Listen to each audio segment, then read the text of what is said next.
Think about the last person you couldn't stop thinking about after they were gone.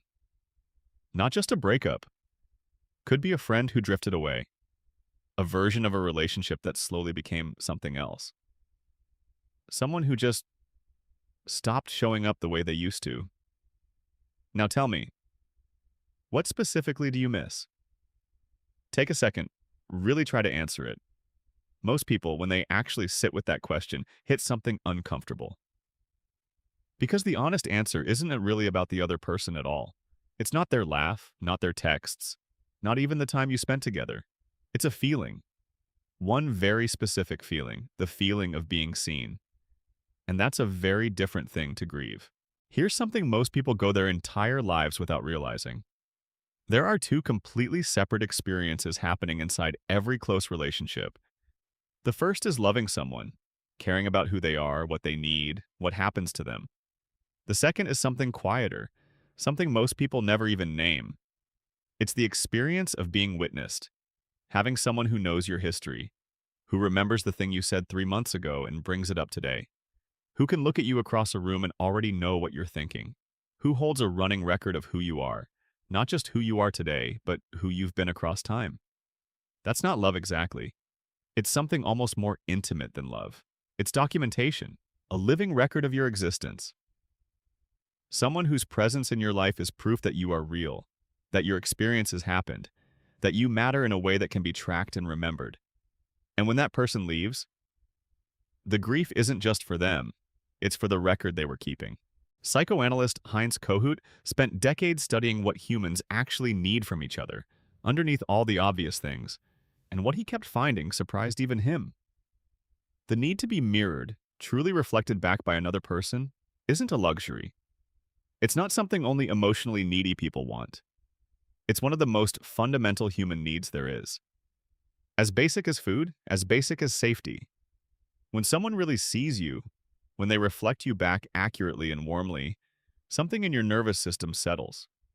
You feel more real, more solid, more like yourself. And when that mirroring disappears, you don't just feel lonely.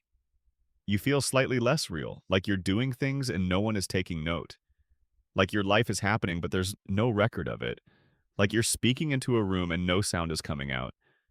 That feeling has a name now, and it's not loneliness. It's invisibility.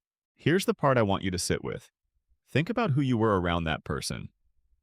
Specifically, were you funnier, more relaxed?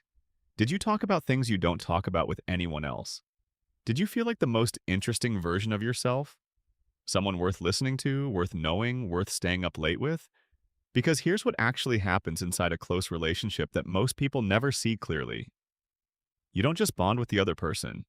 You bond with the version of yourself that only exists around them.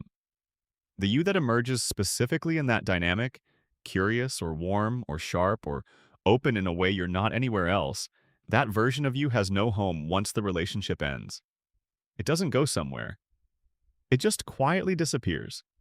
And that disappearance is its own kind of loss, completely separate from missing the person. A loss that doesn't even have a name most of the time, because no one teaches you to grieve a version of yourself. So you call it missing them because that's the closest word you have.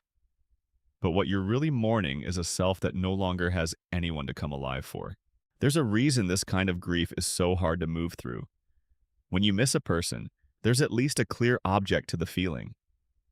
You know what you lost, you can point to it, but when you miss being seen, when the real grief is about visibility, about mattering, about having a witness to your life, it's almost impossible to locate. It just sits there as a low-level ache you can't explain. A heaviness that makes ordinary moments feel slightly hollow. A background noise that follows you into new relationships, new rooms, new versions of your life. And the worst part? You can end up chasing the wrong thing for years. Going back to people who aren't good for you just because they knew the old you. Staying in relationships long past their expiration date just because starting over means becoming invisible again. Feeling inexplicably flat in perfectly good new relationships, not because anything is wrong, but because you haven't been accumulated yet. Because a new person only knows, ah, Manut, today's you, and today's you feels thin without the context of everything that came before. That flatness isn't a red flag. It's just the gap between being new to someone and being known by them. It takes time to build a witness, and most people don't realize that's even what they're doing. So what do you actually do with this? The first thing is just to name it correctly, because the moment you stop calling it missing them and start calling it missing being seen, something shifts. The grief doesn't disappear, but it stops being about one specific person. It becomes about a need, and needs, unlike people, can actually be met in other ways. The second thing is harder, and it's this. You have to learn to be a witness to yourself. Not in a self-obsessed way, not in a journaling every feeling way if that's not you, just in the small, quiet way of actually paying attention to your own life as it happens. Noticing what you think, tracking what you feel, remembering your own story accurately, not just the highlight reel, not just the painful parts, but the full, complicated, interesting record of what it has actually been like to be you. Because here's what nobody tells you about being seen. The most powerful version of it doesn't come from another person. It comes from finally, honestly, paying attention to yourself the way you always wanted someone else to. You don't miss them.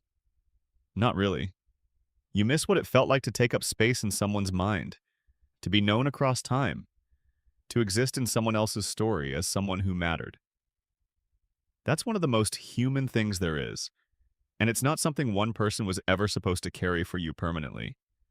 It's something you were always meant to learn to carry yourself.